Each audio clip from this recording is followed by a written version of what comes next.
el presidente de México reafirmó la postura independiente de nuestro país en el tema relativo a Ucrania, pero lo dijo muy claramente y es evidente que el presidente de México no va a decir lo que quieran la embajada ucraniana que diga el presidente de México. Esta embajada ha insistido mucho en el tema de que México debe tener una postura muy clara o más clara en el tema de Ucrania, pero nadie le va a venir a decir al presidente qué tiene que hacer. O sea, el presidente ha sido enfático y claro en ese aspecto. Dice el presidente, nosotros nos pronunciamos contra todas las intervenciones militares. Es decir, no es que se condene a unos y no se condene a otros por el color de la intervención. La posición es clara y eso está basado en el artículo 89 de nuestra Constitución. O sea, no injerencia en los asuntos internos de otros países, solución de los conflictos por medio del diálogo y la negociación política y no por medio de la guerra, porque además nuestro país tiene una historia muy grande de intervenciones. El presidente recordó la intervención francesa en 1836 con motivo de la llamada Guerra de los Pasteles. O sea, era buscar un pretexto para intervenir en México y era cambiar de amos. Si antes eran los españoles, ahora serían los franceses. Pero el pueblo resistió 3 años esa guerra, pero fue una intervención. Luego también sufrimos la intervención más dramática de nuestra historia, que fue la intervención norteamericana, que por cierto, como dijo el presidente, llegaron y colocaron la bandera norteamericana en Palacio Nacional, pero estuvo ondeando largos 9 meses. Es una intervención abierta, descarada, que nos costó perder la mitad del territorio nacional. Y luego tuvimos todavía la intervención nuevamente del ejército francés, cuando quisieron imponer a Maximiliano de Habsburgo como emperador vitalicio para México, pero nuestro pueblo, no la oligarquía nacional, ni los grupos que controlaban la prensa nacional, sino el pueblo de México, entre otros los chinacos y demás, expulsamos al ejército francés, que como dijo el presidente, en ese tiempo era el ejército más poderoso del planeta. O sea, México ha resistido. Y luego, para colmo de males, el presidente también recordó la intervención militar de los Estados Unidos en el puerto de Veracruz en 1914. Y habría que agregar la intervención punitiva de Perkins persiguiendo a Villa y otras que no han sido intervenciones directas militares, pero sí han sido intervenciones como la de la embajada norteamericana cuando asesinaron al presidente Madero. Y así podríamos hablar y recordar la intervención militar de Estados Unidos en 1954 en Guatemala para acabar con un régimen democrático, o también la intervención militar en 1967 en República Dominicana también, o la intervención en Granada, o la intervención militar en Panamá que costó alrededor de 10,000 panameños muertos y se llevaron al presidente de Panamá y lo encarcelaron en cárceles de Estados Unidos, o XX. Hay que recordar que Gregorio Seltzer escribió un libro donde fundamenta más de 8,000 intervenciones de Estados Unidos en los pueblos de América Latina y el Caribe. Unas fueron intervenciones militares directas como las que señalamos, también la de Nicaragua, donde Sandino organizó al pueblo nicaragüense, etcétera. Podríamos pasarnos varias horas hablando de estas 8,000 intervenciones que Estados Unidos se ha realizado en los pueblos de América Latina y el Caribe, unas de manera directa militar, otras a través de llevar sus cañoneras frente a las costas de los países cuyos gobiernos querían doblegar, otras de carácter económico, otras a través del financiamiento de los grupos opositores y el apoyo táctico y militar, como fue el caso del presidente Salvador Allende en Chile, o como fue el asesinato precisamente de nuestro presidente Madero. 8,000 intervenciones de distinta naturaleza de Estados Unidos en América Latina y el Caribe. Entonces, cuando el presidente de México se pronuncia en contra de todas las intervenciones militares del color que sea, tenemos que entender también que eso está arraigado en la historia de nuestra patria y que el presidente, como se dio a conocer en las Naciones Unidas, llama al diálogo, a la solución pacífica del conflicto, pero también siente un precedente para que otros países, particularmente desde mi punto de vista Estados Unidos, no vayan en el futuro cercano y lejano a seguir utilizando su intromisión permanente militar, financiera, económica contra otros países para doblegar a los gobiernos que discrepan de las políticas que tratan de imponer a nivel global a todos los países del planeta. Entonces, esto que se está viviendo ahorita es una situación muy importante, donde el presidente de México, hay que decirlo, él lo ha declarado, México no es tierra de conquista, es un país libre, soberano, independiente, y en consecuencia pues no va a ser pelele títere ni de la embajada de Ucrania ni de otros países del planeta, sino que está expresando de manera clara la posición de un país que aspira a lograr o a generar condiciones para una nueva era de la humanidad basada en la independencia, en la paz del mundo, en la fraternidad universal y en el bienestar para todos. Por eso también cuando le piden que el presidente pueda cancelar los vuelos de alguna aerolínea rusa, pues él dice que aquí no va a ser lo que le digan de fuera, sino que él va a hacer lo que sea pertinente para coadyuvar a resolver este conflicto. Y dentro de eso, fíjense los extremos que se llega.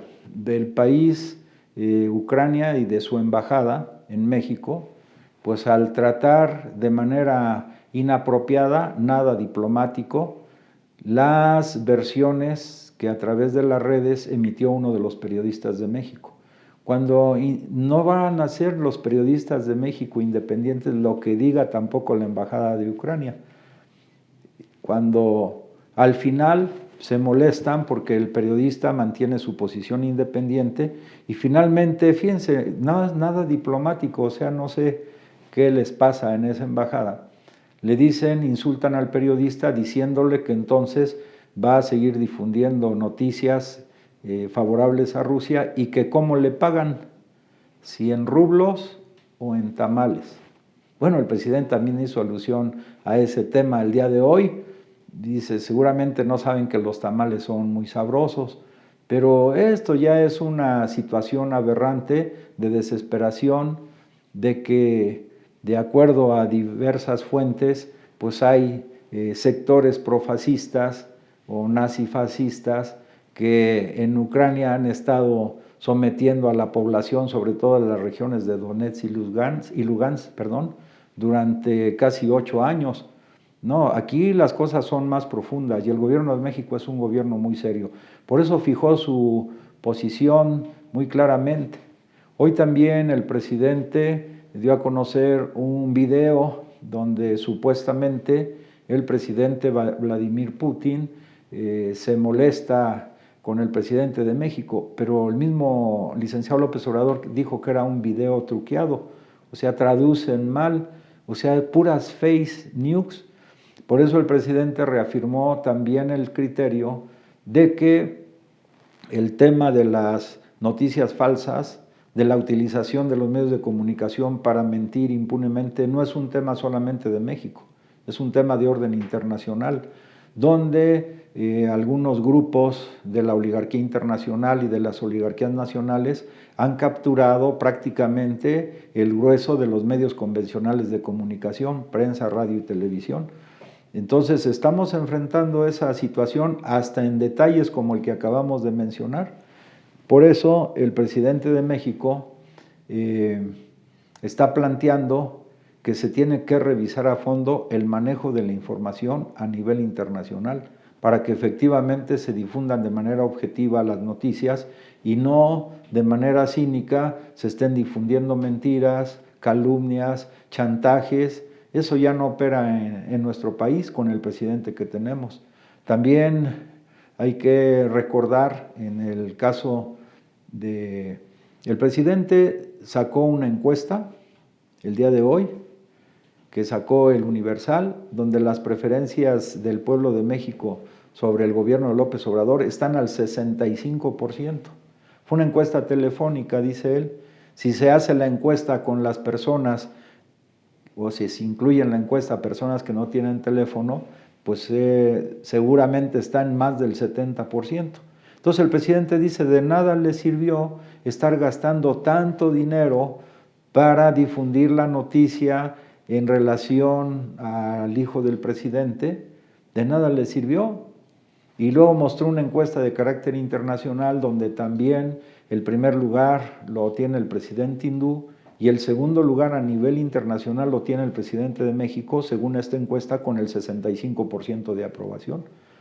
Entonces dice que ya no sigan gastando su dinero en difamaciones, en calumnias, porque ahora un periodista dice, bueno, ya pasó ahora esta embestida en relación al hijo del presidente de la República, pero no descansan, ahora viene otra, y en esa otra ponen ahora a Juan Collado, que Juan Collado fue el abogado del argentino que se fue a refugiar a España y que el presidente de México hoy recordó que se fue a refugiar a Cuba.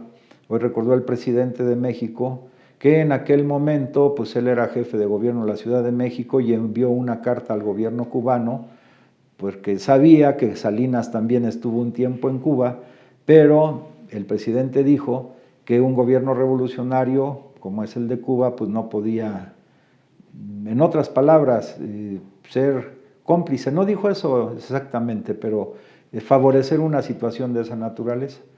Entonces, ahora el tema de Juan Collado, que supuestamente el que era consejero jurídico del gobierno del presidente le pidió recursos económicos. Entonces siempre tratan de embrollar las cosas. Incluso pues tiene que regresar lo que se robó el presidente. Lo que dice es, de lo que se robaron, si regresan lo que se robaron, eso evidentemente aminorará las penas o el fallo que se dé finalmente para condenarlos por los delitos que cometieron. Pero ahora viene otra embestida. Ya el presidente dijo que realmente, porque se está especulando, que por qué se fue el anterior consejero jurídico, pues él ya lo explicó hoy también, como lo ha dicho en varias ocasiones, dentro del gabinete que él encabeza, por esa libertad que existe de expresión, de intercomunicación, a veces surgen diferencias y si no se saldan, pues entonces algunos toman un camino que no necesariamente tiene que coincidir con el camino general que está marcando el presidente de la República. Pero esas, digamos, contradicciones que se dan en todos lados, ahora algunos medios de comunicación tratan de utilizarlas nuevamente para golpear al presidente de México. Él incluso dijo, ya ni les debería estar dando tantos consejos a los de la oposición, porque pues él ha dicho en varias ocasiones que bueno que es una oposición pues que no ha llegado a los extremos de los grupos fascistas en otros países. En lo particular hay que tener mucho cuidado en eso todos nosotros, siempre seguir la idea del presidente, pero en este caso es otra andanada que viene contra el presidente, es una tras otra. Ya fracasó esta andanada donde implicaban al hijo del presidente. Y el presidente dice, debieran por lo menos pedir una disculpa de esos reportajes, de esas exclamaciones, de esas aseveraciones que finalmente fueron falsas. A la luz del día se está viendo la falsedad de las mismas. Pero no, algunos son muy cínicos. ¿Por qué? Porque no es, están obrando como Al-Awraqui dijo en alguno de los videos recientes que exhibió el presidente. Mientras más golpees a Morena, en este caso, mientras más golpees al presidente, pues mejor te va desde el punto de vista económico. Perdieron ya la moralidad, perdieron la ética y están poniendo por encima de todos el beneficio económico que pueden sacar por mentir una vez, 2 veces y 3 veces. Entonces, el que más miente, más recibe, pues ya perdieron, digamos, la honra incluso. Se han convertido en cínicos, chayoteros, al servicio de intereses económicos y políticos de la mafia del poder, que ya no tiene los privilegios que tuvo en el pasado y que están muy enojados. Pues nosotros en este momento de definiciones lo reiteramos otra vez e invitamos al pueblo de México a definirse con toda claridad. O estamos con el presidente de México apoyando la cuarta gran transformación, o no hay medias tintas, o estamos en contra. Yo estoy a favor del presidente de México e invito reiteradamente a todos ustedes que hagamos lo correspondiente con nuestros familiares, vecinos, amigos, de apoyar con firmeza la cuarta transformación y la conducción que el presidente de México hace de nuestro país.